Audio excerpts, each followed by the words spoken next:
Good evening, everyone. Thank you for joining the Eta Phi Beta Domestic Violence Discussion Panel. Love is not abusive. My name is Cleola Bostic. I'm the first vice president for Eta Phi Beta. Coming into the conference now is our chapter president, Sylvia Curtis. She just appeared on the screen below. And let me introduce my panelists. I have Allison Medina from the Women's Center. I have Callie Hogan from DC Safe. And I have Ashley Carter from the DC Lawyers Project. Thank you all for joining. And just as a disclaimer, any views, opinions, or thoughts articulated in postings or comments from any contributors do not in any way represent the views of Eta Phi Beta Sorority Incorporated, its officers, employees, or its subordinate chapters. So without further ado, we're going to do a screen share so I can bring up the PowerPoint presentation.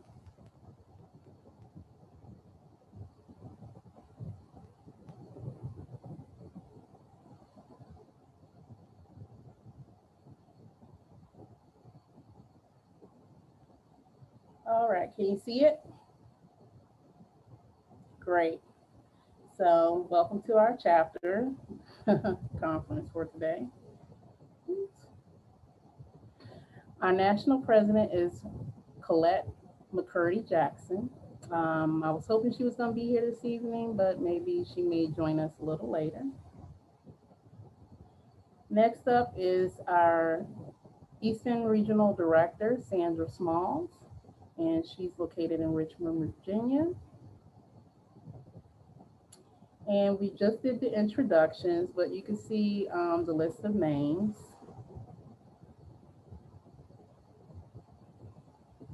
And Cheryl, can you share with us who we are?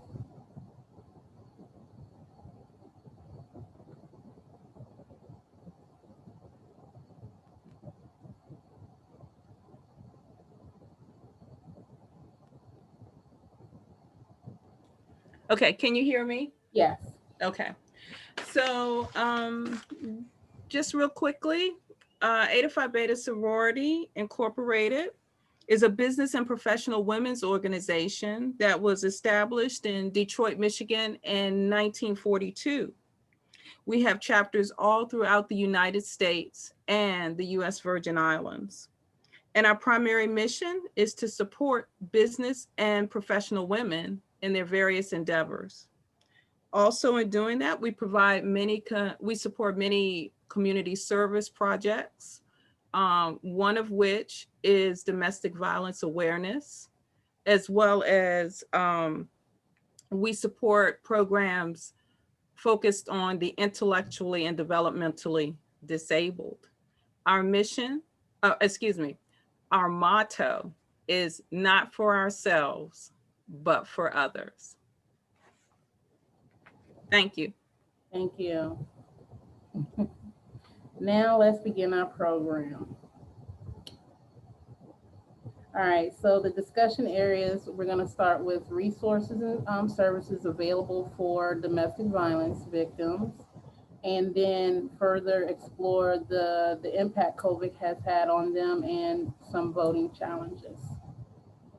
And first up would be DC Safe. Hi, everyone. It's nice to digitally meet everyone.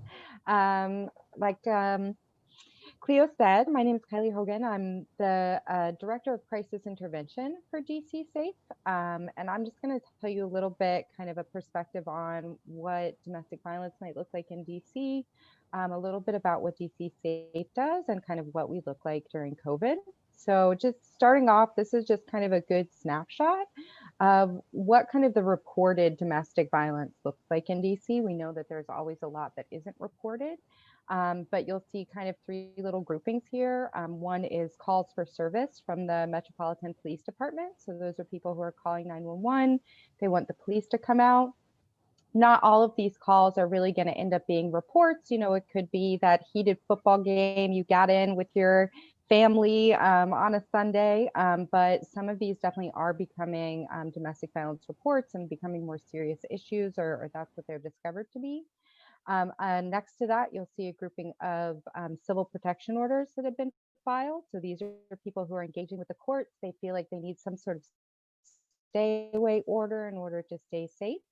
And then you'll see next to that, kind of that's our chunk of clients. So this is the amount of people who are either being referred to us, or they used to or walking in our door and sitting down wanting to talk to an advocate. So you'll see there's kind of the numbers fluctuate a little bit. 2017 was a really high numbers time for us, as the police department is one of our main partners in terms of trying to connect with those people who are seen in the community as experiencing domestic violence with advocates. And we had some confusions to work out around there, just in terms of, you know, if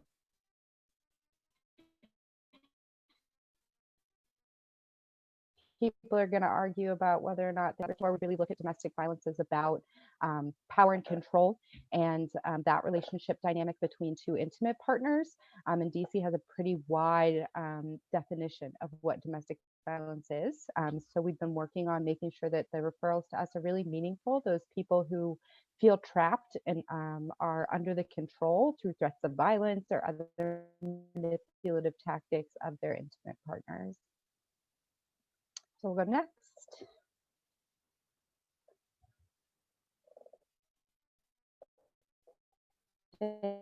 Thank you. So the way that we offer work hand in hand, I introduce myself as the crisis response team director, and that's really my baby, is our 24-hour services and our lethality assessment project. So we're a little unique.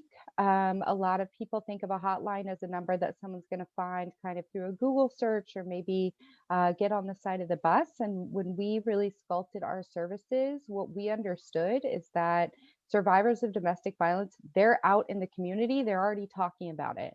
They're calling the police, they're filing orders, they're telling their social worker, they're talking to their pastor. And what is that domestic violence? We want that professional that they're already with to then be able to pivot to resources specific to domestic violence, right? Because we didn't want a social worker to have to be an expert on what domestic violence resources might look like or how to file an order of protection. We want to partner with the supports that are already in someone's life, or build on the outreach that they've already done. So it's not as much as a heavy lift for them. So our response line usually gets referrals from, as I mentioned, the police department, local hospitals, social workers, areas like that. We're really going to try to assess what does someone need right now, and get them really situated for safety, so that then we can move them over to our supportive advocacy services team. They're usually our advocates who work more regular hours. They're in the domestic violence intake centers, which are typically out of the courthouse. And we're out of United Medical Center. We're looking for, we have a new location in Southeast that won't open until we can really open as a community. And so they're there to be able to have clients walk in, whether that's people who called the response line or people who just self-identify. And then they can have a longer conversation, right? Because on the phone at 3 o'clock in the morning isn't a great time to try to talk about where you want to be 6 months from now. And so we're going to start and kind of do the triage on the response line, and then get them to our supportive advocates who can have the longer term conversation about what someone's needs are. Running through all of our programming is our lethality assessment. We usually see somewhere between 6,000 and 8,000 clients a year, which is a lot of people to work with. And so one of the things that we do to help us identify and triage clients is do a quick assessment with them for red flags based on their risk in the relationship. So we look at things like, are there guns involved? Is the violence escalating, becoming more severe? Are we seeing strangulation in the relationship, which many people that we talk to don't take very seriously, but can have really serious consequences? and we try to do some education around the medical challenges there. So when we talk to people who have a lot of red flags, they can be, we kind of assess them as being what we call high lethality or high risk. We prioritize them as clients, but we also help them get connected to the things that they need and to get connected in an expedited fashion. So that might be helping them move, if they have a voucher somewhere, how do we get a transfer of that voucher so they can move quickly? If they have an offender that was arrested and they want to participate in pressing charges, how can we make sure that they don't, that they get connected to the U.S. Attorney's Office and aren't just one more missed call that gets written down in a list somewhere? Maybe they are worried about the children going to school used for them. So we do a lot of work with different organizations in the community to make sure that services for those high risk people are expedited, and that those other organizations really understand that while this might look like a simple push and shove, that's not what's happening. It's really a high risk thing. And finally, we have our own shelter space. So we are very blessed to be able to house clients. Right now, we have about 13 units, and they're apartment style units, which lets us be really, really flexible and give clients the flexibility they need in placement. And we do that kind of short term. People who are with us work with advocates so that, you know, they can think about their next steps. And we really, again, are looking at that triage space. What do you want to do? How do we get you there? What resources best fit kind of you and what's going to be successful for you? So we can take all sorts of family compositions. I think we can do up to an 8-person household.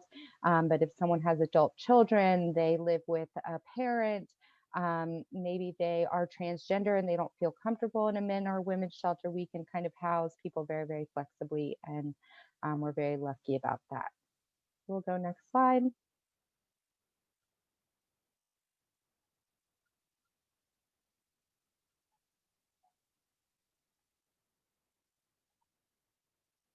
And this is just a timeline for you so you can get an idea of our services. We work in a very crisis oriented place.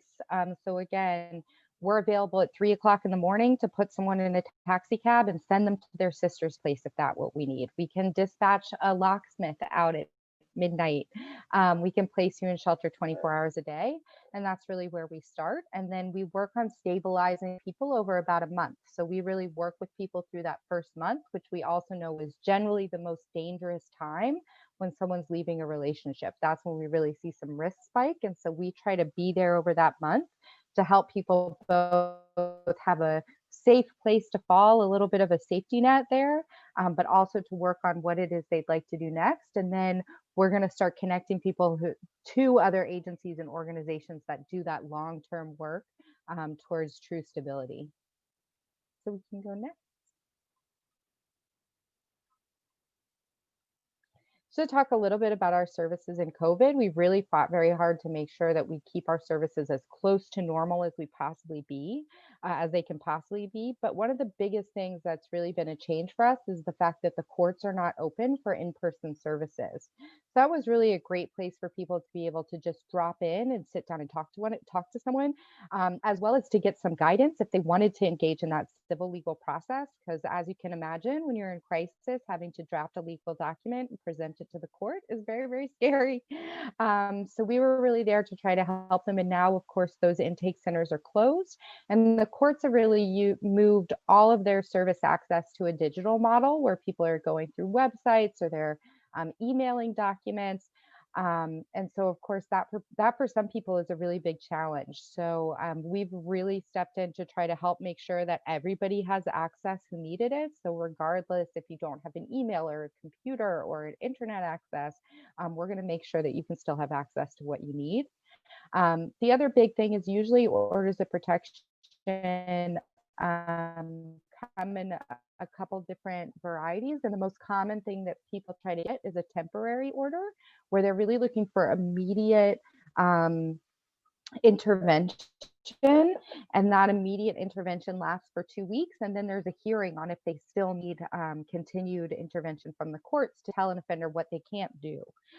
Right now, because the courts are still working on how do we hold hearings in a digital place, those CPO hearings, like I said, that are usually resolved in 2 weeks, have been on hold since March. So that for a lot of people can be hard because it puts them in a place where they, you want some resolution, you want it to be over, you don't want mysteries to be out there, and they're just left waiting a little bit. So we've been working with people on how to cope with that and what some options may be. We were very lucky in that we were already positioned to have services that were available to go remote because we have great response and phone technology. So all of our staff went remote and everybody is using the phones and using laptops to be able to work with people. So even though we might not be physically there to provide services, we're still there in services. So our shelter staff, they are not there as robust or as long of hours as they normally are, but they're there 6 days a week to make sure someone can speak to someone and support them as people work on next steps. And we have on-call advocates who are still meeting people around the clock so that if someone needs that middle of the night services, they can get it. And this is just an idea of what our numbers have looked like in COVID. Our response line leans quite a bit. And we've been doing a lot of housing people and a lot of assisting people in getting connected to different things.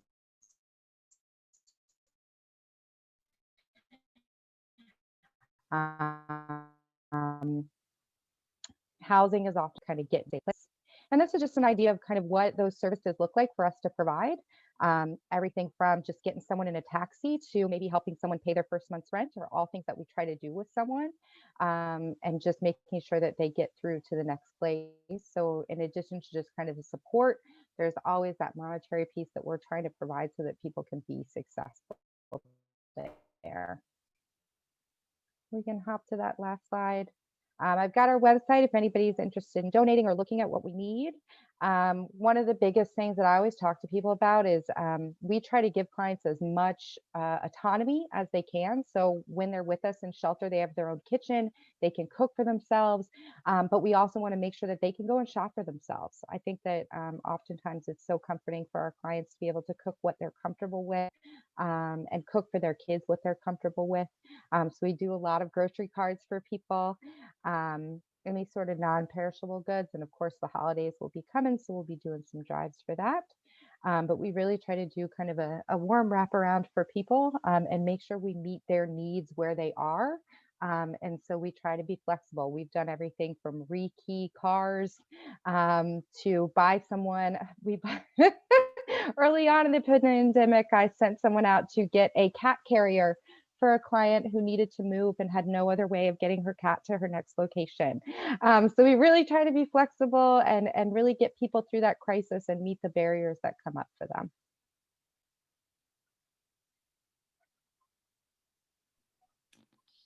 I just jump in? Yes, thank you. Thank you, Kylie. Allison, you're up next with the Women's Center. Thank you so much, everybody. It's so nice to be here. I love doing community-based presentations. I'm Allison. I'm the Director of Domestic Violence and Sexual Assault Services at the Women's Center. And if we go to the next slide, it has our mission. So the mission of the Women's Center is to significantly improve the mental health and well-being of all members of the community through counseling, education, support, and advocacy. So we're basically a community-based mental health organization with offices in Vienna, Virginia, and in DC. And we service men, women, children, and families. We're part of this continuum of care with the Went Center, the DC Rape Crisis Center, the Jewish Coalition Against Abuse, and SAFE. So what we do, as I said before, primarily counseling. We also do a lot of education and support. And our next slide kind of breaks this down even more. So we provide individual, family, couples, and groups. In our Virginia office, we have a mediator. We have information referral. We do a lot of workshops on financial education, a lot of workshops on personal growth and transition. We do a lot of workshops on professional development. We do career counseling. In our Vienna office, we have both advocacy and therapy. In our DC office, we have 2 full-time therapists who provide free therapy. And then we actually have a part-time therapist that provides crisis therapy in Safe Shelter. At any time, we have between 15 to 20 clinical interns. And again, our goal being to promote mental health and well-being for the community. So we get a lot of government funding. Just kind of highlight some of it. We work a lot in Fairfax County. We're part of the Domestic Violence Action Center in Fairfax, which is similar to the DVIC. In DC, the Office of Victims of Crime, they give us money for our 2 therapists. In order to be eligible for that, the free therapy, you have to be a victim of domestic or sexual violence in DC or live in DC. So a lot of times people ask, well, what if I work in DC? We have other therapists who work from sliding scale, take insurance, reduce fee, but the grant really funds people who live in DC or have been victimized in DC. So this is for all of the Women's Center. I didn't get a breakdown of our grant funded staff, which I think would be a little more diverse, but we tend to see 25%, 30 to 39, approximately. We obviously serve a lot more females than males. We're working on diversifying our population, just sort of based where we are. We do have an advocate now on the Route 1 corridor. As I said, we have the therapists at the Safe Shelter. We're trying to partner with other organizations to reach underserved.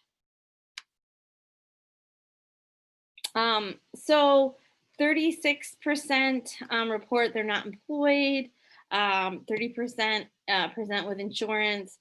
About 50% of our reduced fee clients are considered low income. 11% of our low income clients in 2017 met the 125% of poverty rate. 40% of clients receive reduced fee services are minorities. So the way we work is we have interns who are sliding scale. We have pre-licensed therapists that are reduced fee. And then we have therapists who are full fee or take insurance. And then we have grant funded staff that provide free services. So as I've mentioned, the center serves Washington, DC, metropolitan area, including Fairfax, Arlington, Prince William, Loudoun counties, the city of Alexandria, the District of Columbia, Prince George's and Montgomery County. We provide services from our Vienna location and then our Washington, DC office, as well as partnering with other agencies like the Fairfax County Domestic Violence Action Center, or like having a therapist at the Safe Shelter. In addition to, we have about in our, I'm gonna say our Virginia office, 65 therapists, our DC office, about 12. In addition to therapy, we do a lot of education and outreach. We have a big leadership conference. We have workshops on Divorce 101, which are all virtual now. We do mindfulness workshops, which actually are free. We do community speaking events. We provide mentorship, and we do career counseling. And then this breaks down a little bit more of our domestic violence services, as I've already talked about. So we have 2 advocates located at the Domestic Violence Action Center in Fairfax. We get a victim of crime grant in Virginia, where we provide both individual short and long-term advocacy. And we do a free drop-in support group where we've had people with us for 3 years. And then we get a grant, as I mentioned, from the DC Mayor's office for our 2 full-time trauma therapists. So they are licensed clinical social workers, and they really focus on, actually, they're both trained in, one is trained in EMDR, eye movement desensitization, and the other one's trained in somatic experiencing. So really using the body as a tool to self-regulate and process trauma. And then we, as I said before, we do therapy for a fee, and we do take insurance. So as we've already mentioned, services during COVID were being provided remotely. Our offices are tiny, so it's really hard to keep the social distances.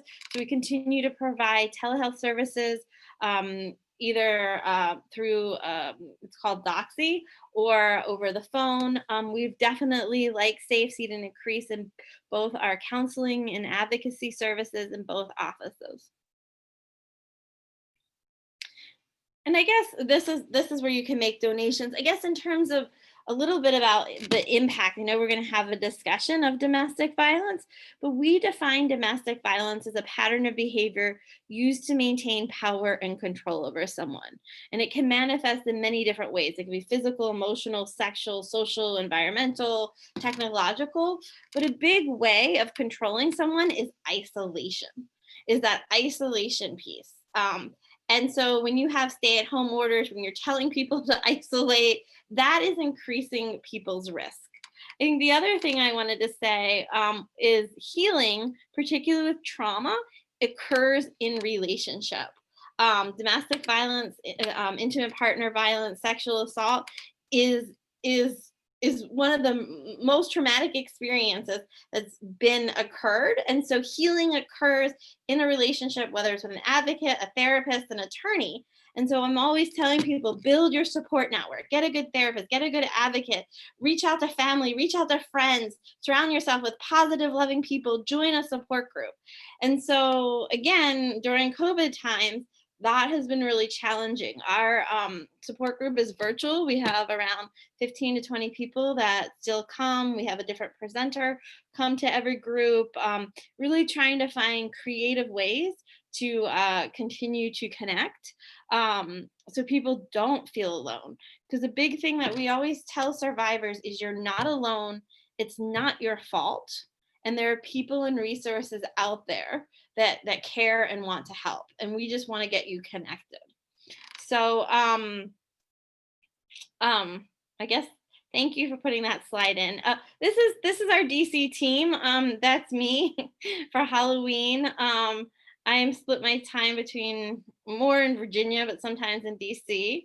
Our next slide is Jessa, who is our program manager, and she is a therapist, so she sees clients in our DC office.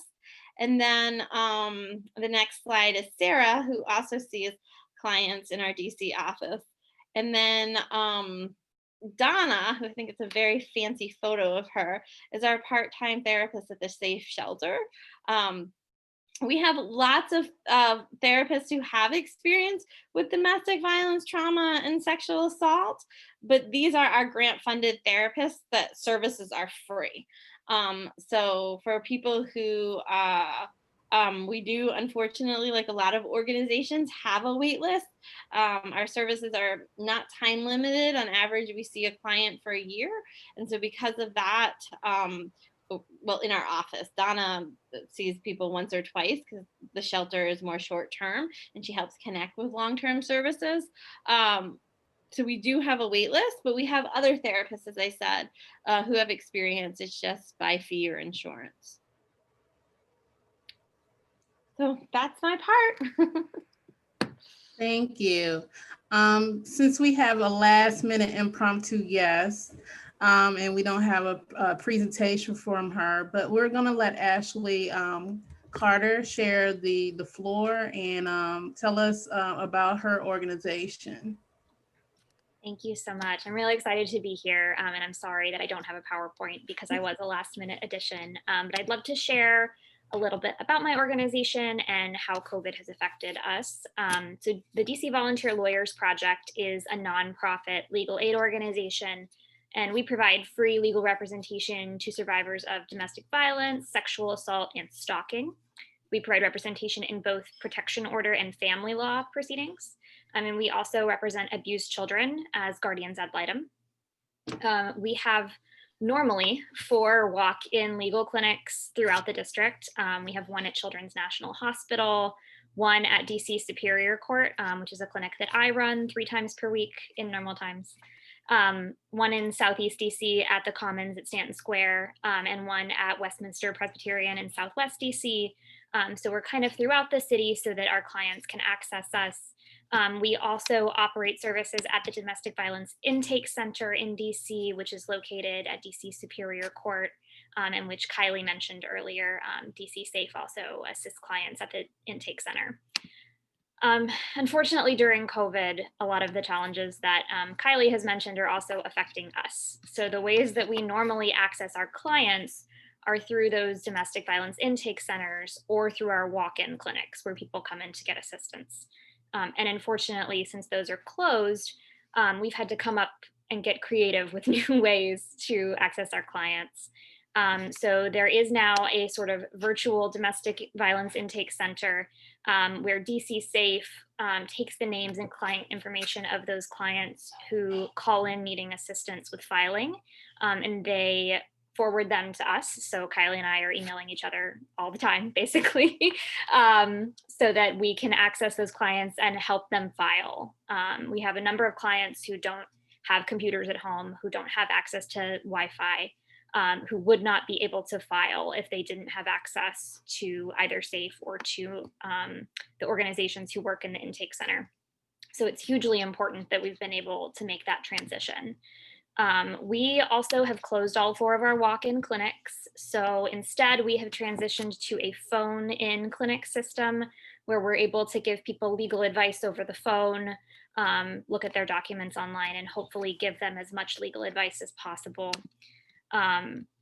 Because of the court closures, there have been significant delays in many of our cases. And there's also been some unexpected sort of issues caused by COVID that we wouldn't have seen coming. So for example, in domestic violence cases where there are children between the parties, we often have the judges issue orders that allow for an exchange of a child without the parties being in the same place. So maybe mom will drop the child off on Monday at school and dad will pick the child up on Monday from school, but there's no school. So there is nowhere to pick the child up from. And so now these parties are having to come back together in the same place. And one thing that we understand about domestic violence is that even if the relationship ends, that doesn't mean the abuse ends.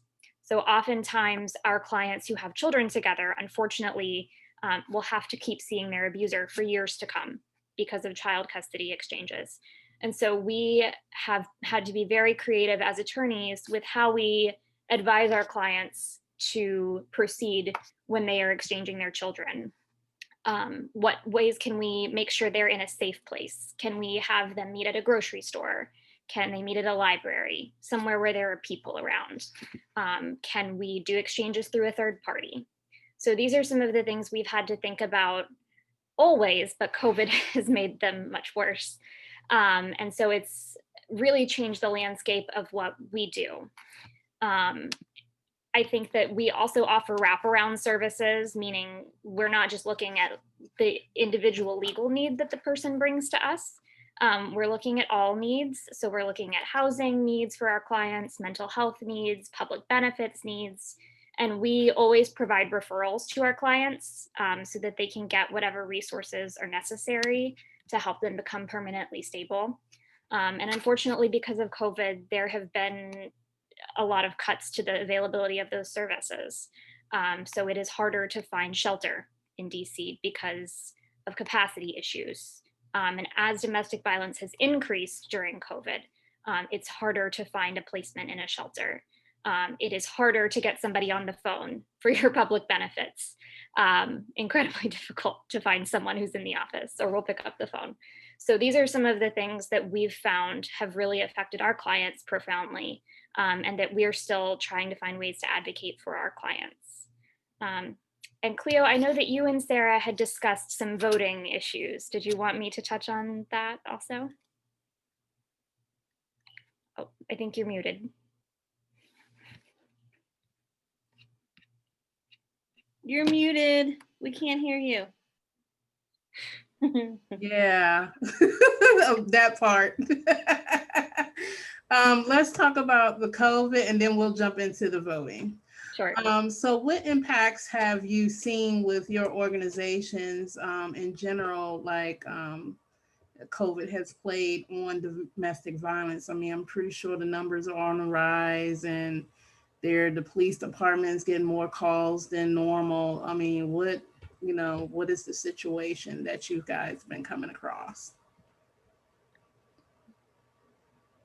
It's it's been a challenge. I think kind of not only in what we were kind of speaking of in terms of our specializations around intimate partner violence and relationships of power and control, but I think we've also seen a lot where kind of family violence is escalating. So people who may be forced together to not be isolated, or if there's some sort of housing stability and now everybody's thought they could be together in the house and then realize that being together in the house is really being together in the house. They've had there have been a lot of challenges there. So I think really kind of whatever the baseline is, it's just aggravated it kind of beyond. So I don't think it's just that we're seeing more clients. I think that we're also, at least what I've seen is that the violence has been more severe. In about the past decade, there have been about, and of course, I should know these stats off the top of my head, but there were 3 or 4 domestic violence homicides over the past 10 years. During COVID, there have been 3 alone. And those are intimate partner violence homicides. Allison, your thoughts? And I would agree with Kylie. I think what we're seeing is tension building, an increase of violence. Just recently a client who had a gun held to her head, the severity of the cases. I also think just being a mental health organization, the rates of depression and anxiety, I think all of us are feeling anxious of when is this going to end? And so we were really worried that we weren't going to have clients, that our numbers were going to go down. Our numbers are increasing. People want telehealth. They want to be connected. They're feeling anxious. They're feeling sad. They're feeling alone. And so we were really, I think we're pleased that we're still able to provide that service. But I think the rates, the mental health rates too. And I even think I've seen articles about alcohol use. People that are home, they're drinking, they're eating, self-medicating, because this is a trying time. So I agree with everything that Kylie and probably Ashley is going to say, but as a mental health organization, we're seeing that too. Thank you. And Ashley? Yes, I would agree with everything that Allison and Kylie have said. And we actually are starting to sort of see the data come out to support this. So there was recently a study in the Boston Medical Journal that demonstrated, actually through medical evidence, that not only has the rate of violence increased, but the severity has increased. And they did that by examining the women who came into the hospital with domestic violence injuries and saw that the injuries were worse. So we know for a fact that it is increasing the severity of violence. One of the predictors of domestic violence in a relationship is also chronic unemployment or chronic underemployment, and particularly among communities where people are already living in low income circumstances. COVID has just hit these communities so hard. People are scared they're going to be evicted. People are scared that they're going to lose, their jobs, that they're not going to be able to pay for anything.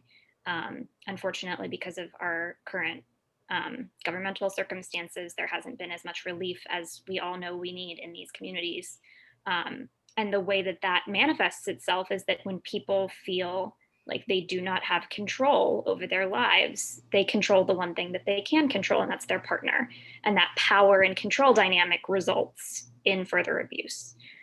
So the longer that this crisis goes on, I think the more evidence we will see come out that not only have the rates increased, but the severity will increase as well.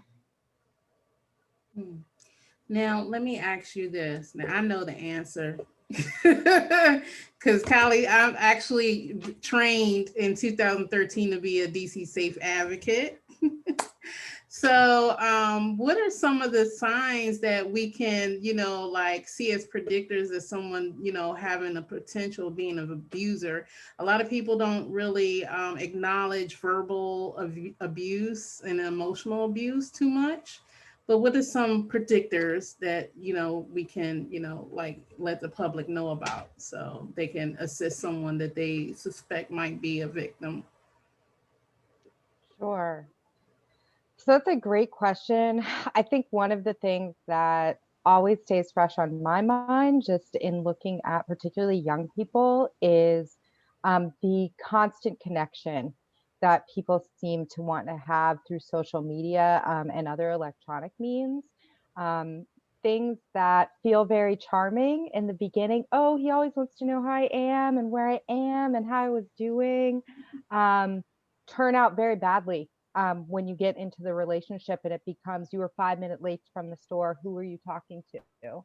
Some of that stuff that I think is very easy to think of being very classic love related, of calling someone yours, and things that have been sort of normalized can actually be pretty scary. And so I always encourage people to think a little bit about that. Like, if someone can't get a hold of you for an hour or 2 hours, are they excited to talk to you again, or are they mad because they didn't know where you were or felt like you were neglecting them? So I think those are really good indicators. People who, I think gaslighting is something that we see a lot still, where people try to argue or manipulate what someone's perceived idea, like, that couldn't hurt your feelings, like, because that was nothing. Or, well, if you wouldn't have done this, then I wouldn't have done that. So that kind of manipulation and where the blame gets placed. I always say, if you're looking at someone who nothing is ever their fault, that's probably not someone to get into a relationship with, because that's going to play out for you as well. And also just history. I feel like one of the things that I hear a lot is that, he always told me that all his ex-girlfriends were crazy. Be like, well, are they all crazy?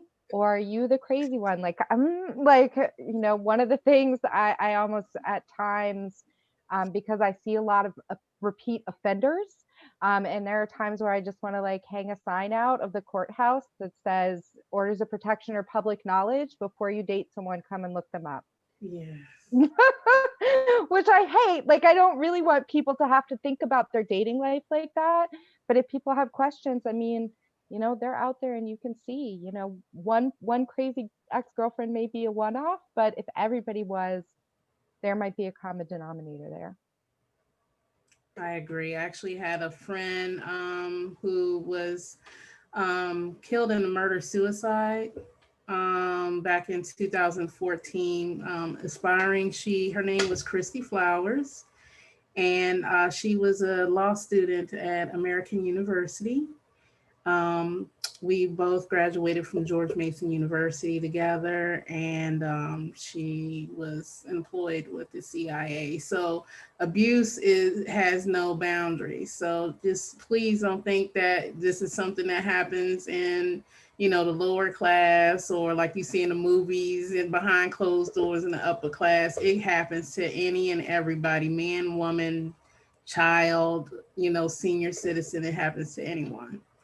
So just with that being said, I just wanted to put that out there, because the young man, he just looked like an all-American boy. I mean, like the perfect, the perfect guy. But when it came out, I mean, I was like really shocked, and it was really hurtful. But anyways, moving on. So we'll go to the next thing. I know it's something worth mentioning because it's election time, and I know we can't go too much into detail because there's limited information out there. So Ashley, I'll let you take the floor to talk about what you know about the voter suppression that's happening to domestic violence survivors. Absolutely. So this is not traditional voter suppression that we think of, right? This is not someone coming up to you and telling you, hey, vote for this person, or you can't vote, or imposing some sort of immediate restriction on you. What this looks like is I have an abusive partner who doesn't know where I live. And if I register to vote, they can find me because it is public record. So if I register to vote, they will know my address and I can't hide it. This is something that affects more people than you would think. I have a client right now who could not register to vote at her real address because her abuser is still looking for her. And so she had to register at her mom's address. And unfortunately, he knows where her mom lives. And he knows that he can find her there. So it's very scary for her, but she also sort of felt this need, especially in the circumstances we're in now, that she had to vote and that that was the way that she could do it. DC has recently passed a new law which will allow people to keep their address confidential. And the mayor's office is rolling out that program right now. It's called the Address Confidentiality Program. And if you are a survivor of domestic violence, sexual assault, or stalking in the district, you can register with this program to keep your address out of all public records, out of the DMV, out of voter registration, any public record that might, for example, the DMV sells their records to companies for advertisement, which may be how some of you are getting that junk mail that you didn't know you had. The DMV does sell information in DC. So it's very important to her that her address be confidential. So we have enrolled my client in that program. And I think she's the first person to be using that program. And that program will allow people to vote. They will have to use the absentee ballot system, unfortunately. So they will be provided with an address that is a DC government office, essentially. The office will receive my client's mail, all of her mail, and will forward it to her from the DC, if a DC agency sends her mail. And that's how you can keep your address protected and protect your ability to vote. So that's something that I think really every jurisdiction should have. I'm really glad that DC has rolled it out. Unfortunately, it wasn't quite ready for election season this year. But I think in the future, it will absolutely be an essential way for domestic violence victims to continue exercising their constitutional rights while also protecting themselves. We've had that program for a while in Virginia, and it's really great. It's through the Commonwealth Attorney's Office, and there's a little delay of mail because it goes to Richmond and then it comes out. But what's great about it, what she was saying, is it's very easy to apply for. You just have to say you're a victim of domestic violence and you can get this address confidentiality program. You don't need, you don't need a lot of proof. Like, you don't need, in Virginia at least, like the protective order, you don't need a lot of stuff. You can say, I want to have a confidential address, and you can get it. Mm-hmm. And in DC, it's pretty simple. They do ask you to sign an affidavit stating that you're a victim of domestic violence, or you can provide a copy of a protection order or a copy of an order where a judge made a finding that you were a survivor, or an advocate can submit a letter on your behalf saying you reported to them. So lots of different ways to access it. Maryland also has a similar program that was rolled out 2 or 3 years ago. So we're gradually getting to a point where we are taking this seriously and protecting survivors and making sure they can keep their addresses hidden and keep it out of public record, which I think is essential. So I'm really glad to hear that DC will be starting it so soon. Thank you. I appreciate that. So let me do my screen share for questions and answers. And next screen. Are there any questions?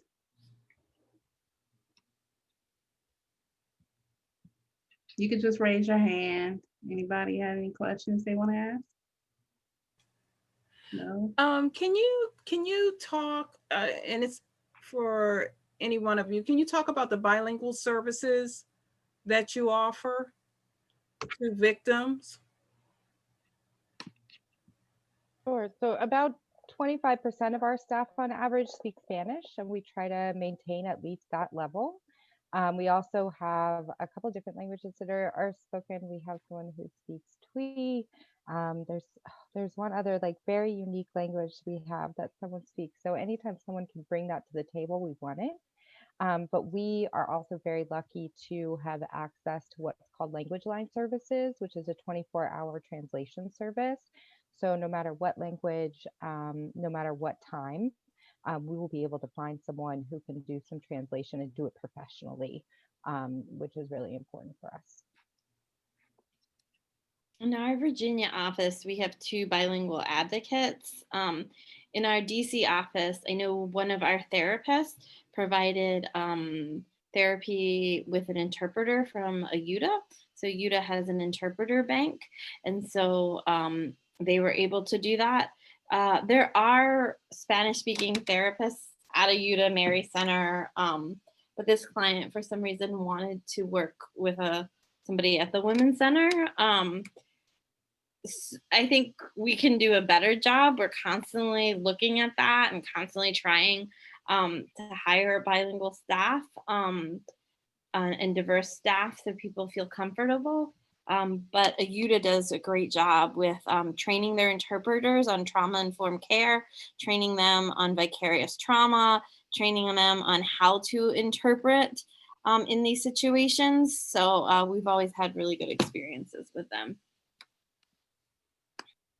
Yeah, we also offer a number of attorneys who speak Spanish. We also offer several other languages.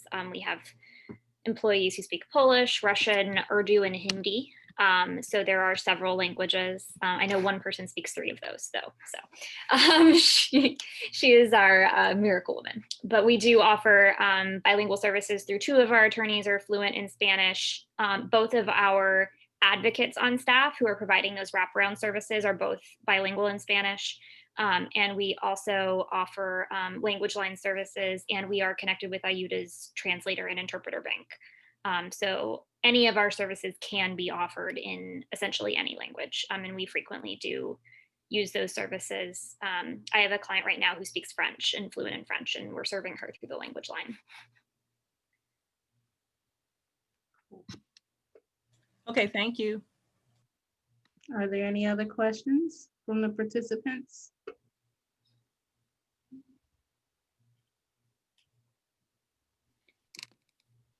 If there aren't, can we do that photo for my boss?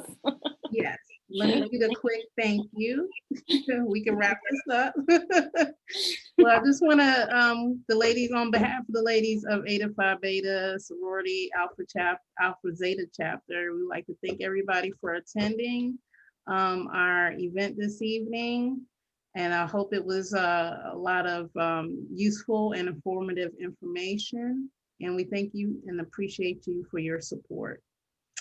And Cheryl Hooper was the committee chair on the domestic violence. So if you need any extra, want to dialogue with her more on domestic violence, she will be the person to contact. You can send it to my email address and I can forward it to Ms. Hooper. So without further ado, let's stop the screen share and do our group photo. All right, let me get the app open. Well, thank you guys for having us. It was really nice to speak to you. And thank you for having so many of our awesome partners. DC, we can't serve anybody if we don't have a community, and it's so nice to have everybody here. Right, right. No, thank you guys for taking the time to be with us. All right, let me know when you're ready. Okay. Get your hair in the right place. All right. All right, smile. 1 second.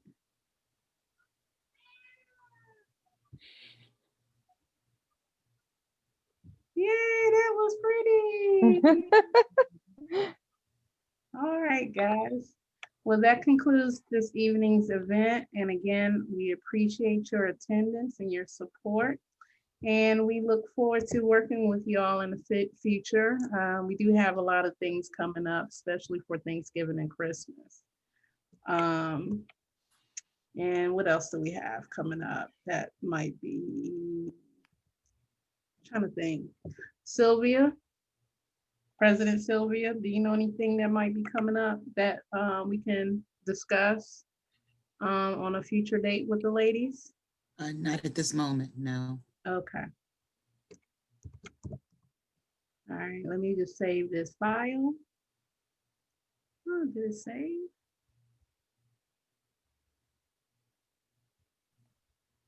Did y'all hear me? No. Yes. Oh, okay. because I'm trying to do everything at one time. So, all right, let me stop the recording.